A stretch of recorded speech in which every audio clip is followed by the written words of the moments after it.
Welcome to the Slop Farm. Enjoy the video. You start by being precise about what you want and what you can commit to. Say whether your priority is fat loss, strength, rehab, or sports skill, because programs differ. Once done, set a realistic budget, weekly availability, session length, and commute radius so you don't waste time. Make sure any candidate holds relevant credentials like AXAM, NASM, or CSCS and current CPR/insurance. This reduces risk and speeds the search, and it makes interviews and comparisons meaningful. You now move into active searching and vetting. Use gym boards, apps, social referrals, and local groups, then scan profiles for relevant experience and client success with goals like yours.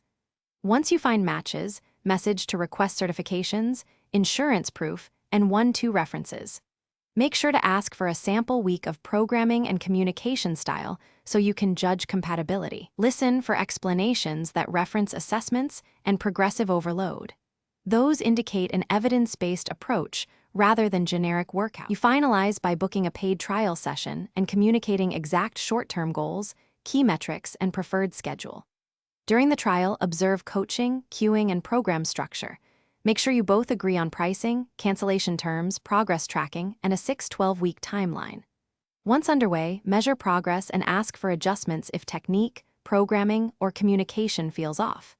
If issues persist after 2 to 4 sessions, switch trainers. Your priority is consistent, measurable progress and a safe working relationship. Thanks for watching.